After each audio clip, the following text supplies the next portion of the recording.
Good morning kabayan! Kamusta po kayo? And for this video, pag-usapan ulit natin si gold. Dahil pataas ng pataas po ang presyo ng gold. At ngayon nasa $5,000 na yung price ng gold sa stock market. Kaya naman yung presyo ng ating alahas mas lalo ng tumataas yung appraisal niyan if ever na dalhin nyo sa mga pawn shop. Meron akong isi-share sa inyong mobile application na kung saan ay pwede tayong bumili ng gold for as low as 500 pesos. Pero bago yan ay kung hindi ka pa nakapag-subscribe ay please click mo na po yung subscribe button and bell notification button para updated ka sa mga next videos na i-upload ko. Thank you so much at ito nga po yung sinasabi kong PDAX application. Ito po ay meron silang mobile application so pwede kayong mag-download ng app.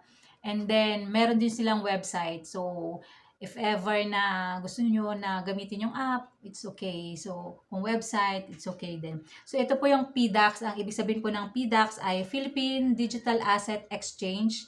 Ito po ay isang cryptocurrency trading platform and digital assets marketplace based in the Philippines. Ayan. And ito po ay regulated ng Bangko Sentral ng Pilipinas as a virtual asset service provider. Meaning, ito po ay authorized na nag-operate ng cryptocurrency trading services in the Philippines. Ayan. So, same sa Coins.ph, sa Maya, sa GCash, and other platform na nag-o-offer ng cryptocurrency. So, dito rin po sa PDAX, meron din pong cryptocurrency trading and meron din silang digital asset like itong gold nga and then meron din government bonds. Ayan. So, ito po ay 24 hours, pwede natin siyang ma-open. Pwede tayo mag-buy and sell ng cryptocurrency like Bitcoin, Ethereum, and iba pang mga cryptocurrency at iba pang digital asset. At pwede natin itong bilhin via Philippine Peso. PDAX also offers a crypto-powered remittance service to send money internationally efficiently. Dahil nga po mataas na yung price ng gold ngayon per gram. So, yung 24 karat nasa halos 9,000 na in peso. At if ever na kagaya nating mga ordinaryong tao, ordinaryong Pilipino na nag-iipon pa at hindi pa kaya yung ganun kalaki kasi masyado nang mataas nga yung price per gram. So, dito sa mobile application na to, pwede tayo makabili ng portion ng gold if ever meron tayong 500, 1,000 or hindi pa natin kaya yung 1 gram in physical gold.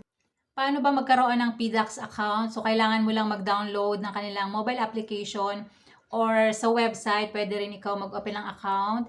Kailangan mo lang ng isang valid ID, fill up ka lang ng information mo, and then kapag verified na, pwede ka nang makapag-deposit from any bank via InstaPay or from GCash to your PDAX account.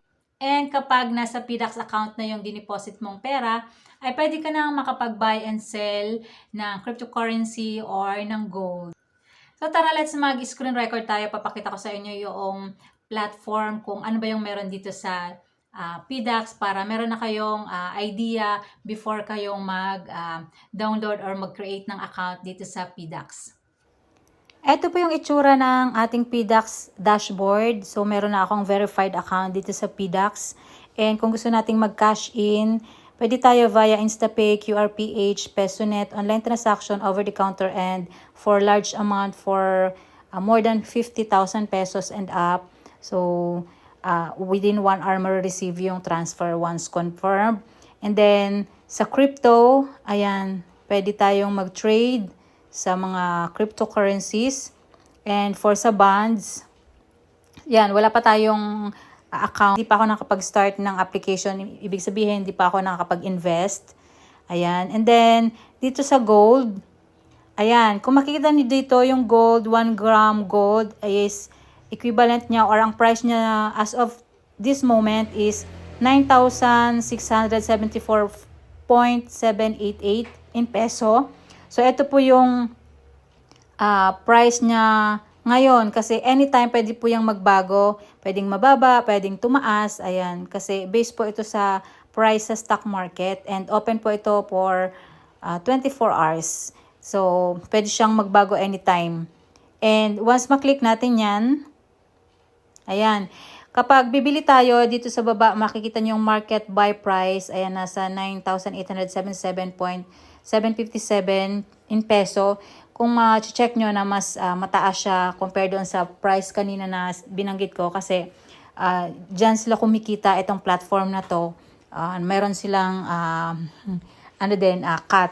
And then kapag isi-sell naman siya, ayan, kaya kailangan tandaan nyo yung price ng gold if ever bibili kayo, and then para alam nyo kung magkano nyo siya ibebenta para hindi kayo malugi. And balik tayo dun sa buy. So ang minimum buy price niya or buy in peso, for example, 307.15, ayan, makikita mo dyan. So kahit wala ka pang 500 pesos, 307, ayan, pwede ka nang bumili. And then sa sell naman, minimum niya is 294.51 peso. So, lagi nyo lang po tatandaan, tulad ng sinabi ko, yung market buy price at saka market sell price para kapag magbebenta kayo ng inyong share dito or ng inyong holds or ng inyong asset dito sa gold, ay hindi kayo malulugi. Para kailangan buy low price and then sell high para kumita kayo dito sa ating pagtitrade ng gold. Kasi nga, pwede itong magbago ang mga prices anytime. And then, check natin itong cost averaging. So, pwede tayo ditong maglagay ng daily or weekly or every month kung gusto natin ng cost averaging. Para mag-schedule tayo kung kailan tayo bibili. Dito nga po nakapag-fund na ako sa PDAX account ko ng 1,000 pesos and binili ko kaagad siya ng gold. And ngayon is nasa 1,026 na. So nakita nyo, nagpapalit ng presyo. Ibig sabihin, naka-live nga. At ibig sabihin, 24 hours ay pwede tayo mag-trade dito sa PDAX. Ayan. So anytime, pwedeng magbago yung price. Abangan nyo po yung mga next videos natin about dito sa PDAX. So share ko din kung paano kayo makapag-open ng account, kung paano mag-deposit from GCash to PDAX account.